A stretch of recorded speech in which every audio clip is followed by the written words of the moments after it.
Welcome to the Nerd Party. Hi, this is Henry Gilroy, co-executive producer of Star Wars Rebels. You're listening to Aggressive Negotiations.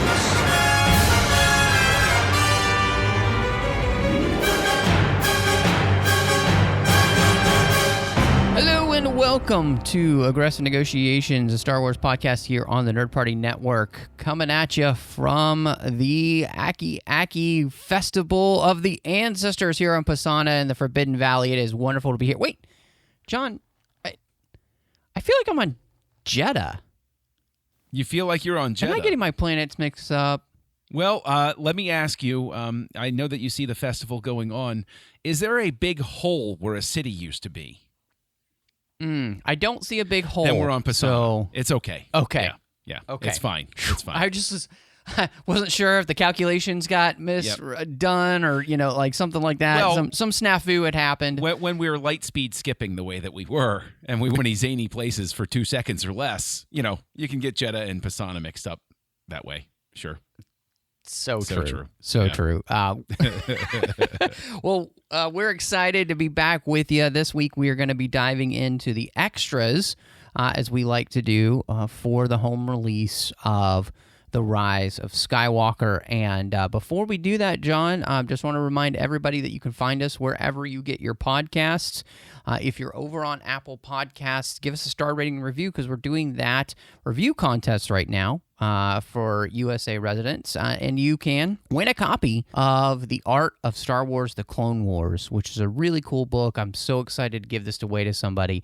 And we actually have 2 new reviews. Now, the first review that we have comes from a wonderful reviewer. I just love their name. It's called Diner Kenobi, which is hilarious. Yeah, I love it. And so they're hanging out at Dex's on all the time. How could you not? And 5 stars, it says, heroes on both sides. War! The Star Wars fandom is crumbling under attacks from endless debates over Disney's Star Wars. There are heroes on both sides. Negativity is everywhere. In a stunning move, the fiendish internet debates have swept into the heart of the fandom and captured the warm feelings Star Wars once brought into our hearts. As the hive of hate and negativity attempts to flee with the warm feelings of our hearts, 2 Jedi Knights, Master Matthew Rushing and Master John Mills, lead a desperate mission to rescue the captive fandom with the power of positivity. Now that is just a fantastically funny and well thought out review. Just bravo, yes, my friend. Bravo, Diner. Golf clap. Extremely clever. I actually made both of us chuckle when we read it. Well done. Done, Diner Kenobi. Thank you for that review. We're glad, as usual, we're glad that you see sort of like what our mission statement is here. And actually writing it to mimic the title crawl of Revenge of the Sith, which is my favorite of the entire saga, it just warms my heart even more. But speaking of warm feelings, Sean Wanty left a 5-star review for us titled, "A Refreshing and Therapeutic Show in These Jaded Times." Now, I'm not going to read the whole review, so we're going to hit sort of some high notes here. And one of the things I wanted to highlight from the review was I don't really get to have these sorts of deep conversations, not two-way ones anyways, about Star Wars with anyone other than my wife. People, even friends who have been longtime fans, either seem to not have the patience for the depth of conversation I prefer, or are just being far too polite, especially when talking about the more controversial parts of the series.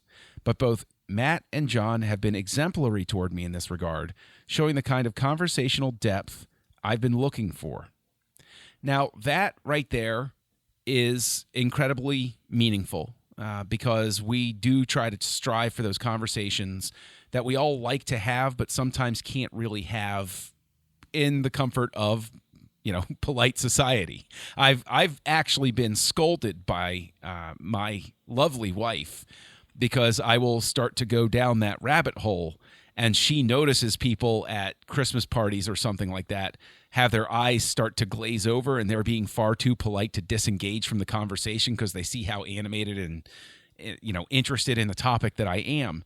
So if we're bringing that to people, then yeah, that's really cool. And I really love that Sean has keyed in on that. One fun note that Sean has in his review that I want to share here is, if I had one complaint, though, it would be this. The episodes are too short. Except when they have the amazing interviews with Gilroy or Anastasio, I consistently get into the episodes the most right before they sign off. Terrible. Now, that's cheeky, and I love it. And you know what? What we're always striving for is to give you just enough. Always leave the audience wanting more so that you keep coming back every week. But, as you know, whenever we come up on special anniversary episodes or special milestone numbers, you know you're going to get commentaries from us. And with the lockdowns happening right now, maybe we're brainstorming some commentaries in the background that you're gonna enjoy. Yeah, absolutely. I mean, just wanted to say thank you so much to Sean. That review meant a lot to John and I to get. And, our goal has always just been to have as much fun as we can talking about this stuff, be critical when necessary, but do it in a way that's respectful.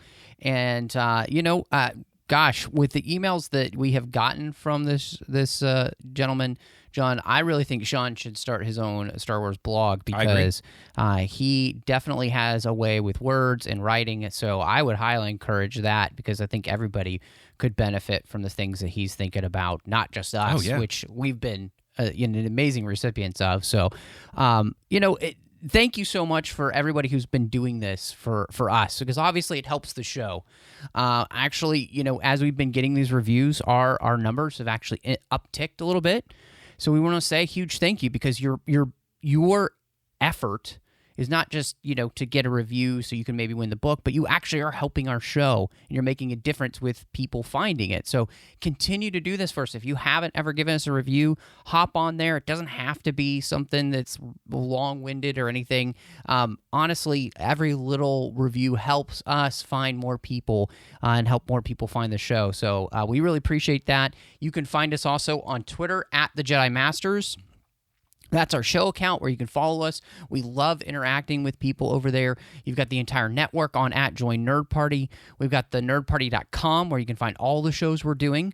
You can go to the contact section on the nerdparty.com where you can send us an email like Sean has. We love getting emails. We love interacting with listeners that way. And then, of course, we're on Facebook at facebook.com/thenerdparty where you can also interact with us there.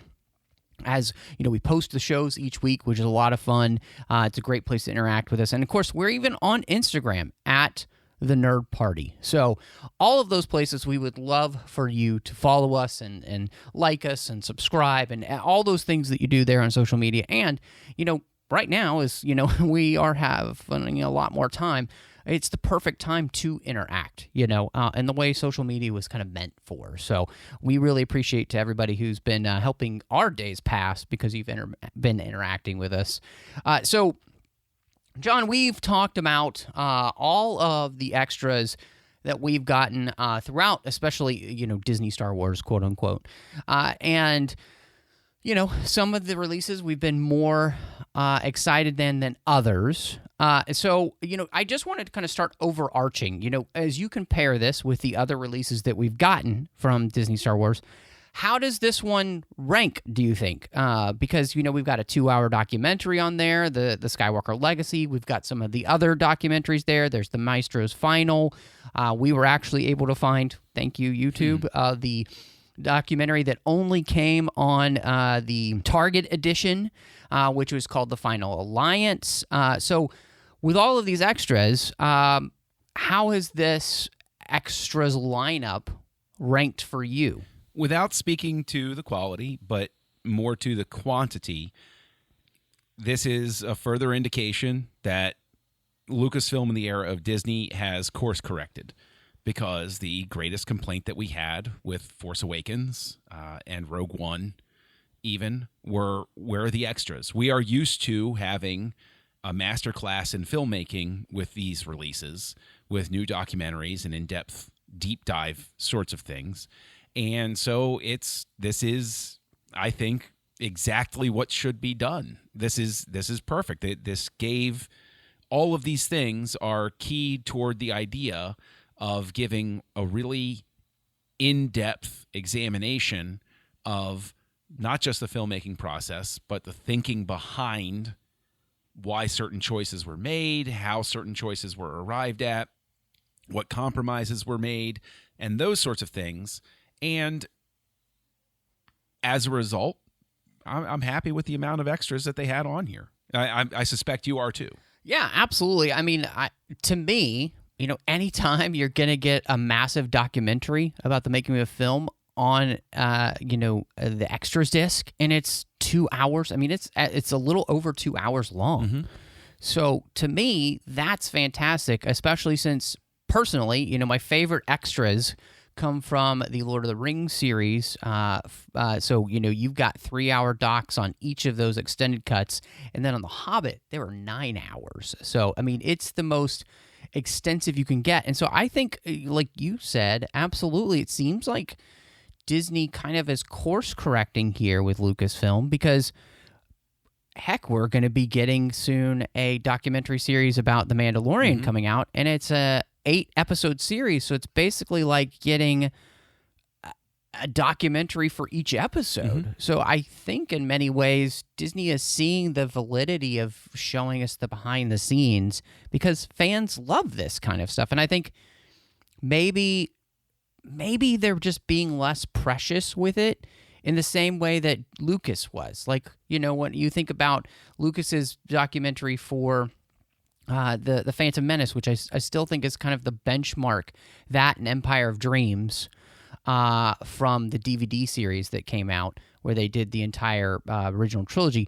Those two documentaries were just so well done. And I think I would personally, next to those two, I would put the Skywalker Legacy documentary series that they did here that's 2 hours. I think it's good, it's informative, it's fun, it gives you a great opportunity to spend some time with the behind the scenes people, not just from the actors and directors, but then other people involved, like, getting time to spend with Chris Terrio, I thought was fascinating, since he helped JJ write the movie, and I always love kind of seeing how they actually do certain scenes, and they did that really well, showing us how to actually, especially like in Pisana and things like that, so and this is because the art of Star Wars, The Rise of Skywalker, didn't really have much from the end of the movie. This is the only place really where they showed us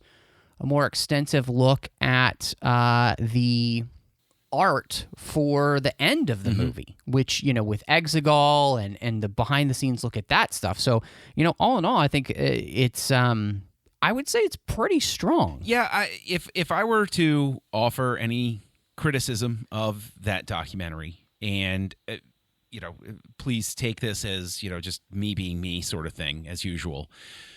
I think there was a little bit too much focus on showing clips from the past. It sort of played, I don't know if this is an emotional moment for me beyond an intellectual one, but it sort of reminded me how, in a sense, a lot of what was done with the sequel trilogy is a bit over-reliant on the original trilogy, up to and including when they talk about the design for the Death Star destroyers, how they said, oh, well, we just grabbed a model from Rogue One and then we repainted it and we put a gun on the bottom. That sort of thing, I think, is extremely candid in an unintentional way, because as somebody who has a fetish for the new ship designs, when I see that, and even when I look at the art of the Force Awakens book, and I see all of the different looking designs that they had for Star Destroyers that they were considering, and instead it's a bigger Star Destroyer. That sort of thing is always going to be something that grates on me. Right. Now, they included it, though. So it's not like they tried to dress it up. They just showed the process. So I at least understood and appreciated the process. I might not agree with what their goal was, but okay. And yeah, seeing that they said, well, for the Sith throne, we went back to a pencil sketch that Macquarie did, and we built on that. Okay, that's valid. I like seeing that sort of thing. But I think that the overall flaw of the documentary is that they kept interjecting these moments from interviews for The Empire Strikes Back and Star Wars and Return of the Jedi that were hearkening back. And I get that the overarching goal is to emphasize the theme that this is wrapping up 9 films. But at the same time, I'm watching this documentary because I want to learn about this film, not about those which I've seen just about everything on up to this point, because there wasn't really anything newly revelatory about the originals that they referenced. You get where I'm going with that, right? No, absolutely, and I 100% agree with you. I actually am right there with you. I think they were over-reliant on that, and I think if you're going to do that, then you probably should have done your research into the prequels and used that material as well because there was an end there. So this idea of like coming to an end, I think there's another end that you didn't even reference really, and there's a lack of respect there, I think, for the prequels in some ways, because you didn't go back and research and find the interviews that you could have done with, anything you interject from McGregor is probably going to be gold. Anything from Lucas at that point would be interesting. I loved that they had Lucas in here talking about the making of Star Wars and that kind of stuff. But Hayden Christensen, all of these type of people, like, they were a part of an end as well. And the problem I found with the insertion of this material is that sometimes, and this is just to be completely honest, it reinforces the perfection of the end of The Return of the Jedi and juxtaposes that with this. And everybody knows I like The Rise of Skywalker, but I think that this actually hurts itself by using this material instead of maybe just trying to stand on its own. I agree. I think that where I picked up a little bit of shade thrown at the prequels was somebody had a throwaway line where they said, and that's why we do it practically. And I think it would have been much more interesting to have that prequel stuff brought in, the behind-the-scenes stuff there, simply to have the production crew or even Abrams himself say something. Like, I would have even found a way to spin it in such a way. I would love to get him on record to say something like, I didn't think that was as successful a visual effect as it could have been, and that's why we wanted to combine practical and CG for this thing. I don't even understand, having watched the documentary, I don't even completely understand why we had to move from a CG Maz in The Force Awakens to puppet Maz. Yeah. Nobody explained that thinking to me either, because it seems to me unnecessary, because they'd already created a Maz that I believed in and enjoyed and was real. And then they turn around and they say, but we'll build a puppet. And it's right. It just seems arbitrary. And I know it wasn't. It couldn't have been. You reference about, Terrio talking. And Terrio obviously has it all in his head about, okay, we're referencing this, we're talking about this, and this combines with this. And he's talking about all of those themes. So you know that there wasn't an arbitrary decision about these things. If you're going to show me the construction of the big, what's his name? The big slug creature in the Falcon. Oh. Bob. Oh, Claude. Yeah. Right? Then explain to me why you did Puppet Maz. It's only fair. And, I'm not trying to fixate on it, but, Yeah. No, I get what you're saying completely, because that's another thing that didn't quite make sense to me. I did love that we got JJ saying in the documentary that his favorite scene for the prequels is the Opera House, which I think is really cool. And so I think it does. And obviously, JJ has a love for that because it is the very basis for the return of Palpatine. So he has a respect for that as well, which I thought was really nice to see. And what is especially funny, because of the emphasis on the practical stuff, is that took place at an opera house because they didn't build a big set. And they said, this shouldn't just be in his office. What could we do that's interesting? And they just threw it that, okay, everybody get in this blue box here, and we're going to make this an opera house. And everybody adores that scene. It's just further evidence that it doesn't really matter the technology that you use so long as people are digging what's going on. And from this is a really weird tangent, but it's me being me. Kathleen Kennedy has a comment at one point where she says, "Oh, what a shame that we have to tear all of this down." And that's one of those things that like sort of grates on me in a sense from an environmental perspective of, well, digital filmmaking makes even more sense then, because you're not creating this giant blockade runner set piece just to tear it down 3 weeks later. You're not building the entire encampment in Pisana. You build a couple of tents and then you duplicate it. And it's not just a speed process thing. It's a sensible environmental thing because you're leaving less of a footprint by doing that.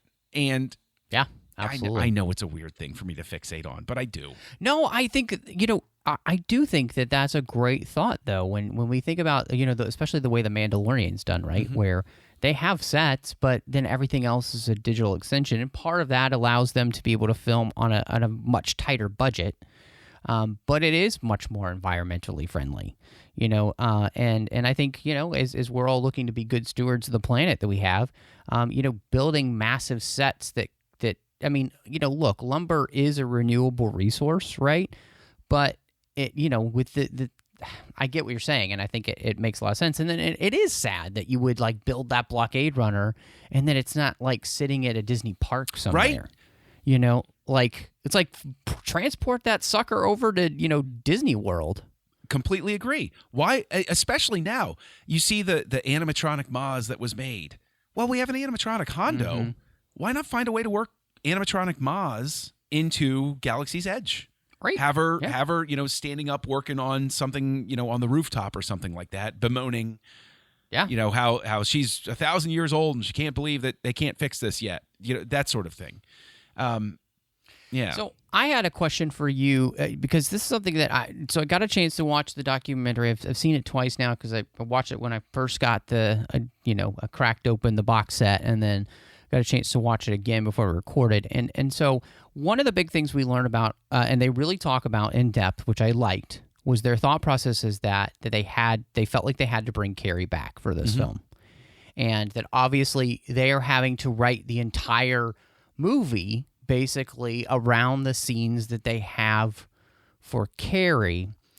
And, I know sometimes that for filmmaking that the having less options is actually better because it makes you think really hard about things. But I wanted to ask you, do you think that maybe possibly they undercut being able to do something even bigger and grander because they had tied themselves to this one idea? I think that yes. I think that I'm not particularly critical of it because I think they were in a rock and a hard place. Because sure. There are two ways to deal with her death. Have her killed in the beginning and have everybody unhappy, or bring her back and mold everything around it and have people be maybe a little dissatisfied with the limitations it put in, as opposed to ignoring the character. Because that, right, in terms of the larger story arc, that would stand out more, I think. What I enjoyed in this documentary, and something I hadn't really thought of, was that I'm fairly certain it's Terrio that says this, that this is Leia's Jedi trial. This is where she completes the journey to Jedi, and I hadn't really thought of it from that perspective. So whenever I do get around to watching the film again, I'll be looking at it through that lens, and I'll think to myself, okay, so that's why that flashback scene now suddenly becomes more important, because we see that she's on the verge of becoming a Jedi and walks away when she never should have. And that gives me a little bit more to hold on to and a little bit more to work with intellectually. Right. So I mean, I think that if there's a darn shame, it's that there isn't a split-off featurette of just Terrio's interviews to talk about the construction of the script. Because I think that, especially with what you're talking about, how we have these little snippets, we have to build a script around it. I'd love to learn more about that from a technical standpoint. How did he feel about that? Does he think it was a limitation? Is there something he wished he could have done but he couldn't because of this limitation? And at the same time, what was interesting was, regardless of how I feel about that much of the Death Star being intact and et cetera, et cetera, et cetera, that fight is really cool. Where Rey and Ben fight with the waves going on. And what was interesting to me was the entire crew said, "Oh, it's so interesting. We've got the water splashing. We've got all of this stuff going on, and it's new and different." And nobody sat there and said, a thing that I enjoy about it is it's a complete counterbalance to fighting on a lava planet. It's Obi-Wan and Anakin all over again, but with a different outcome. And the emphasis of the water waves versus the lava waves coming over, I would have loved to hear somebody speak about that. And to hear nobody say it it fills me with a little bit of regret, because now I'm sitting here saying, okay, well, that's just my own read, which is fine. We all build headcanon and stuff, but I enjoy it more when the filmmaker said, I purposely did that, as opposed to me layering it on. It does seem like that it would be something too that if you had more interviews with Terrio, that probably would have come out, because I cannot imagine that wasn't part of his thought process. Because listening to him in the conversations, like he's very knowledgeable about all of Star Wars, prequels, original trilogy, and what they've done in the sequels. And you can see the thought, but like you were talking about, like that idea of like Leia, he really connected with that idea of that we never truly got to explore the idea there is another. And so the whole idea of her training Rey, and they connected that with the end of the Last Jedi, of her saying, we have everything we need. So that, yes, Luke may be, Force Ghost Luke now, but I can still continue. Like, we have what we need to continue your training. Like, and I thought that was a really interesting thought process, that they were specifically working to make this fit, but also to really build the story of Leia in a way that, the EU doesn't have Leia become a Jedi till much later. Mm-hmm. She kind of gives up her Jedi training for a very long time to be in politics, and then she finally becomes one. In this one, we get to really see that play out in her training Rey, and so I think that was something that was really this is something they talk a lot about in the documentary, which I liked because it's a big part of the whole story. So I thought that was really cool. Yes. And I think that there are some tremendous opportunities that they've opened up to round it out and support it with other material, which everybody loves when they do that. Bloodline greatly improved the story behind The Force Awakens, and gave a lot more shape to the world. And I think that at the very least, regardless of where you land with the film, there are at least footholds and handholds for people to come on and grapple with some of this and turn it into a thing. Something I did find interesting in the documentary, though, was something that Adam Driver said when he talks about, spoilers, Han Solo coming back and talking to him and then reenacting that scene from The Force Awakens. And he says, I think this is something that's probably played in his head. I'm with him. And he says, for a number of years. And I think to myself, well, the timeline's about a year. Okay. I mean, that sort of thing, I think sort of accidentally is just like a little pinprick on me of, if only they'd established the timeline was a little bit longer, it would have been so much better.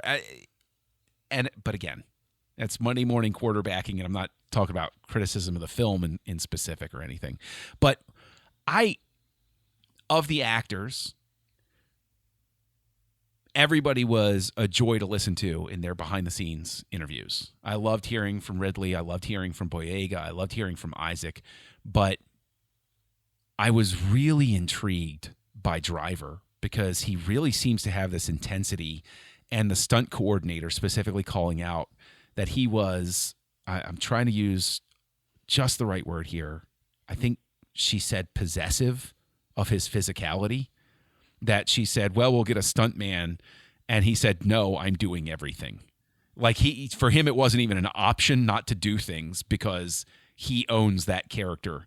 And I love seeing that sort of dedication from an actor. Well, and it's so funny because the difference is because, you juxtapose that with scenes with Daisy where she's talking about the fight in his quarters and then the one that transitions to Kajimi. And she was thinking to herself, oh, well, there'll be scenes that I don't have to do. I mean, there'll be parts of this fight I don't have to do. And then, of course, she had to do them, and so it's just the difference in thought process. And I agree with you completely. One of the things I really love about Adam Driver, and I've seen it, some behind-the-scenes videos for him for other things, is that he is so involved with that whatever character he's playing. It doesn't matter what character it is. He has put in the thought, he's put in the time, he's trying to put himself in the headspace. He is trying to be that character for you, and he's just that type of actor.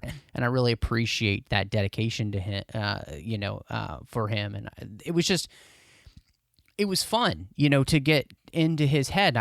If there could have been more with Driver, I would have loved it because he's just fascinating to listen to because he truly has inhabited the thought process of who this character is and the why of this character. Mm-hmm. And this is going to sound funny, but I also enjoyed seeing behind-the-scenes stuff of him taking his helmet on and off and realizing that on set it really is just sort of like a Halloween costume helmet. Like it seems to have such weight on screen, and they've established how it works and everything like that. But he's just popping it on and off like a kid at Halloween. I love that.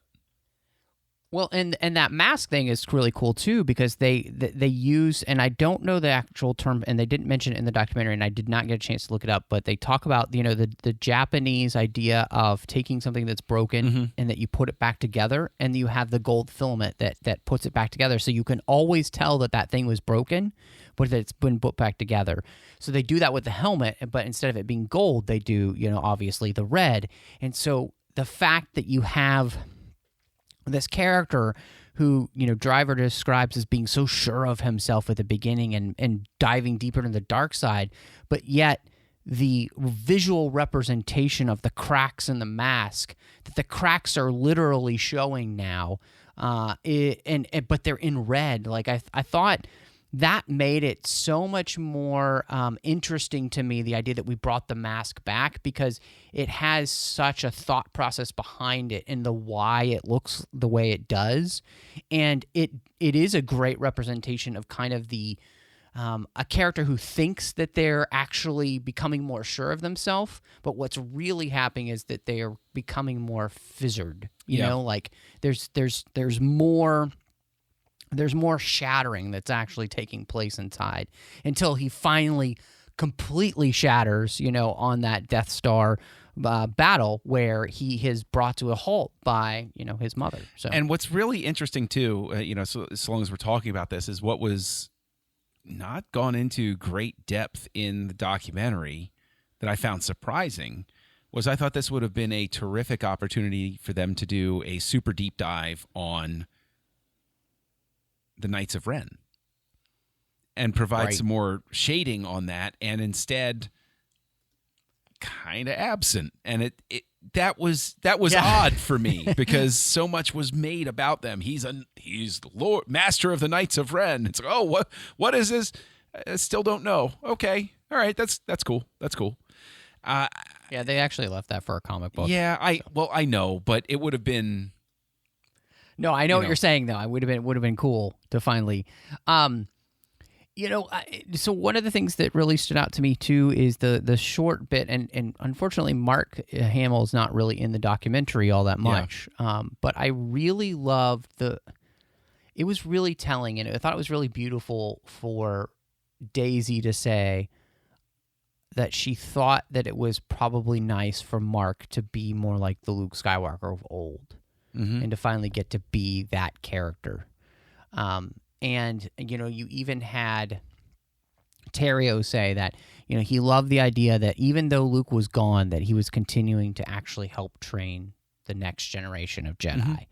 And there's something really special about that for everybody who was a little frustrated with the Luke that we got in The Last Jedi, that this is something that was at least in their minds, and at least actor-wise, definitely in their minds. And I think it makes sense. And so I actually would have loved to have had Mark be in it in a little bit more, but obviously, too, it's not really his movie. Yeah. This really is the movie. This is truly the movie where this cast really gets to be the Star Wars cast without having to rely so much on the legacy characters. They're kind of carrying this film, and so it was fun to see their enjoyment and their excitement of doing that.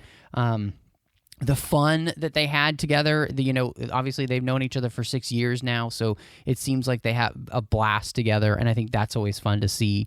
And I think that chemistry really comes off on screen, so that even though, like that moment at the very end where they hug each other, and we know intellectually that they've only known each other for about a year and a half, right?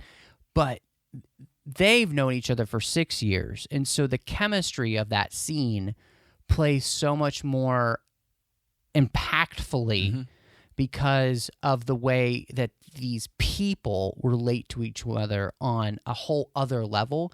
And I think that's something that really helps the movie in those moments where they're overcoming some of the shortcomings of the sequel trilogy, but these actors were able to, I think, do that. And this behind-the-scenes material, especially in this, really, I think they help bring that even more to life. So I think the Skywalker Legacy extra here is a real benefit. I would say this.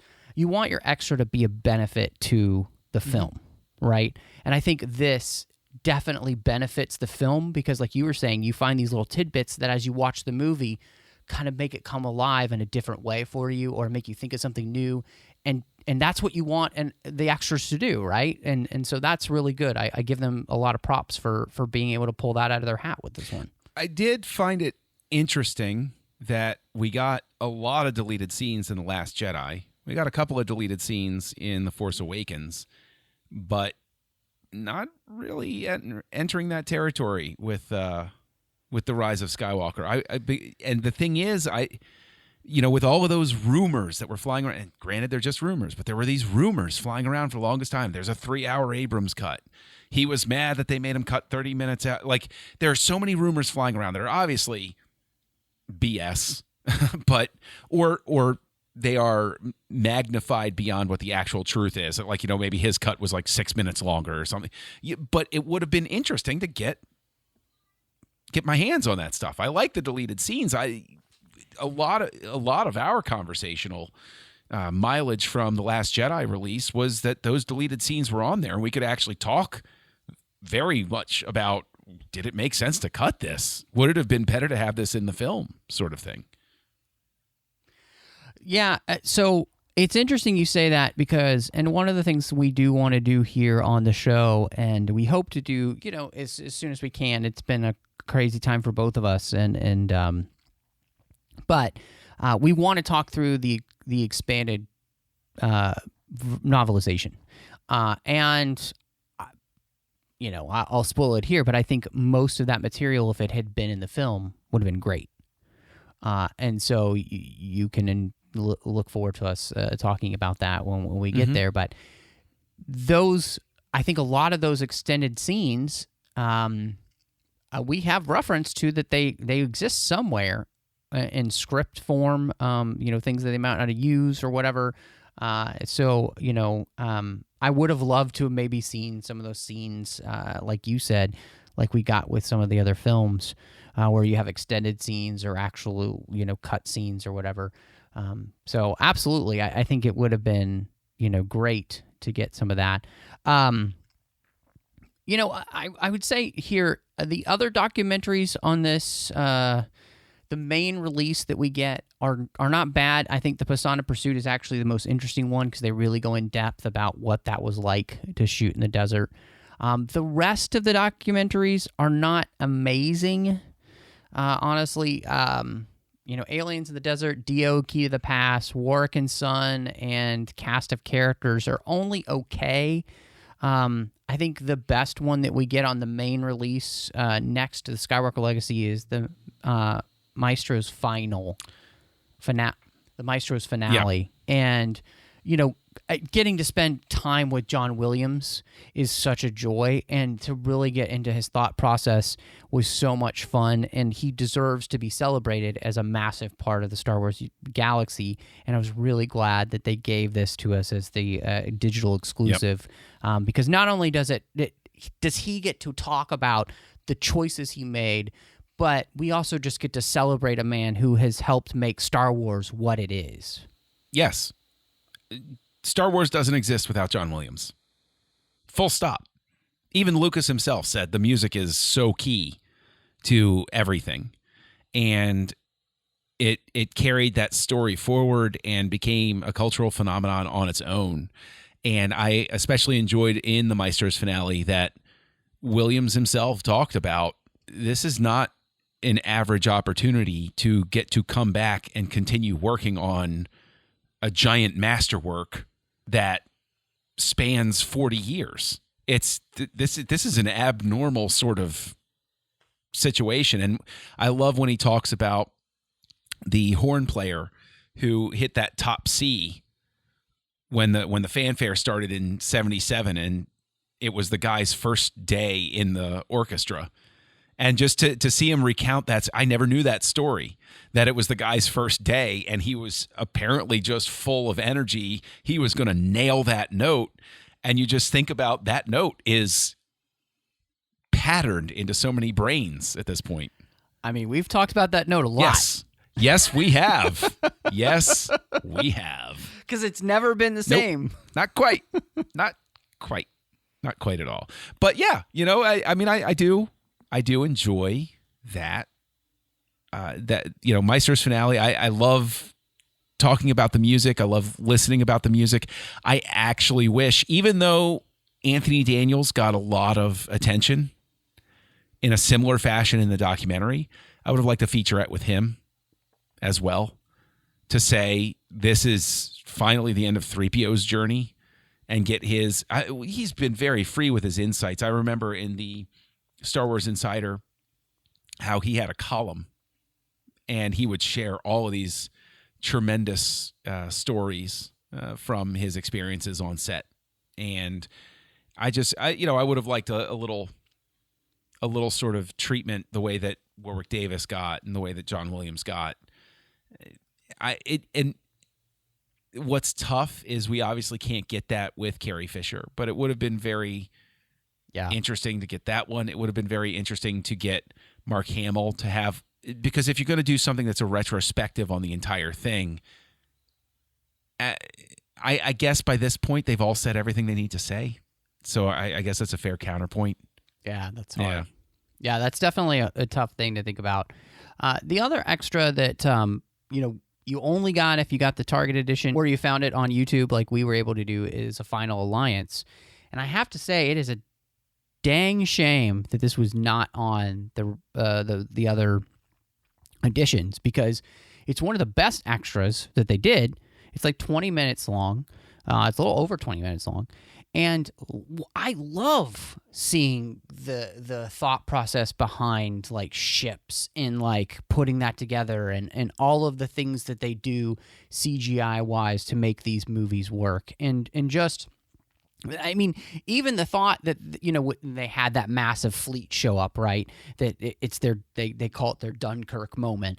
And they thought, oh, we've got enough ships. And then they realized, no, we don't. So they had to create, I think they said 67 or something new ships just to fill the space. Like they needed more ships. And then not only that, but they mentioned all of the ships that are there. So like you've got 3 of the aces from Resistance, which is really cool. You of course got the Ghost. Yeah. You've got the U-wing, the B-wing, the A-wing. They created new alphabet wings just because they needed more shit. Like it's that kind of stuff is, to me, just so much fun, because it's literally moments that you have to really pause to get to in the first place. But it's neat to see all the thought and care that goes into all of these type of things as much as they can possibly do in the time crunch that these guys have. Yes, and I think that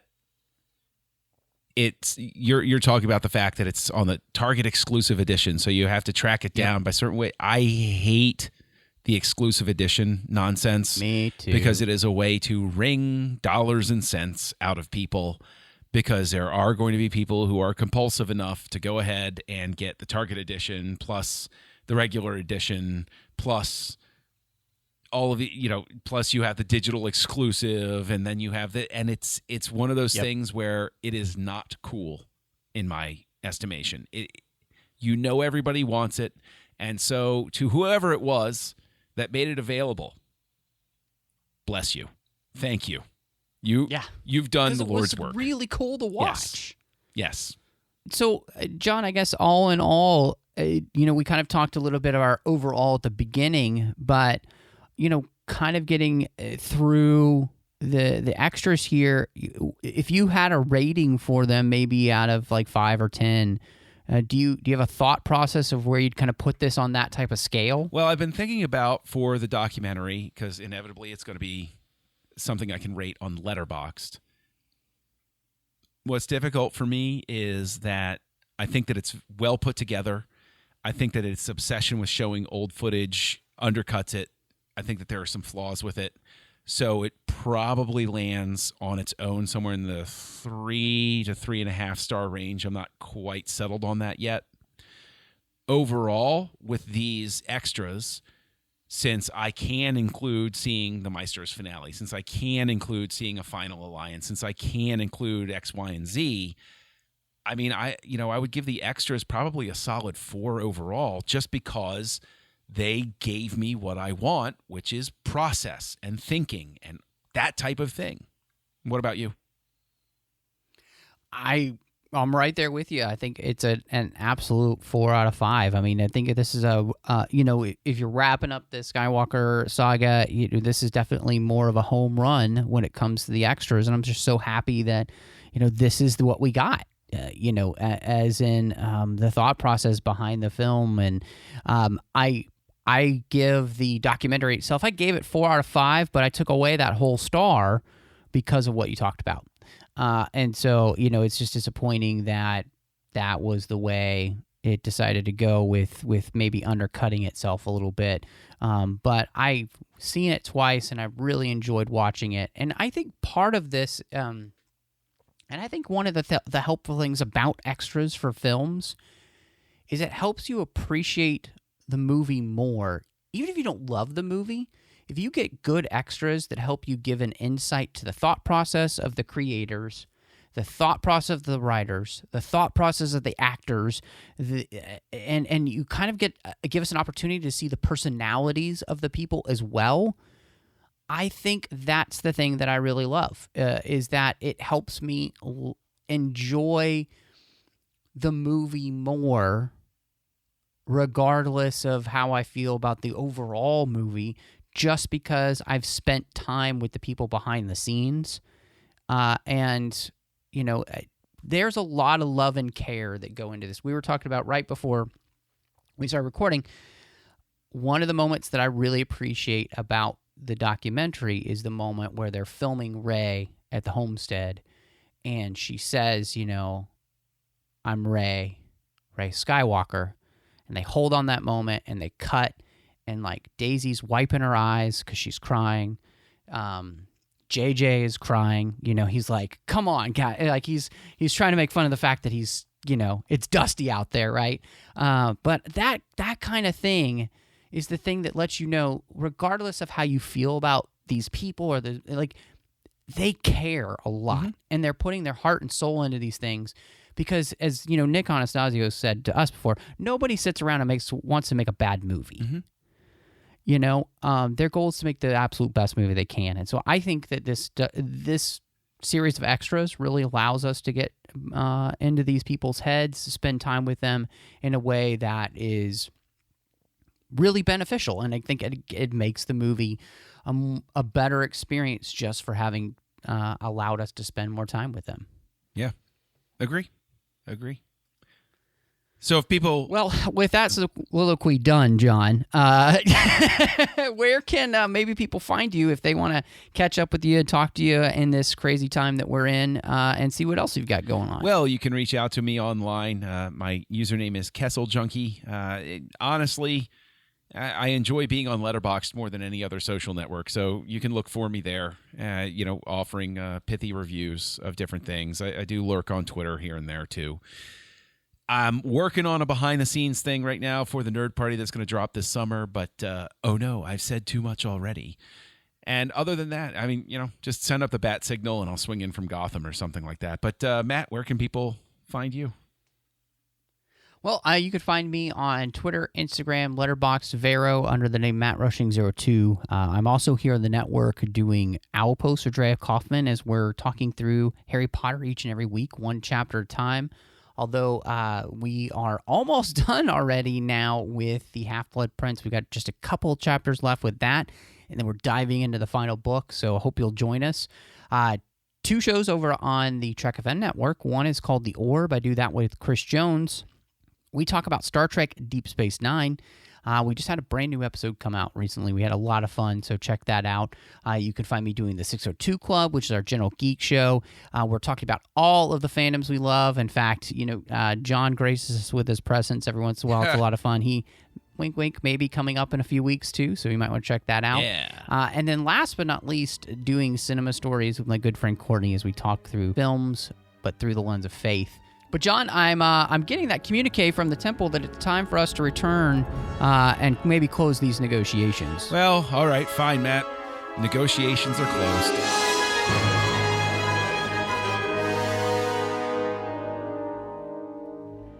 Join the revolution. Join the Nerd Party.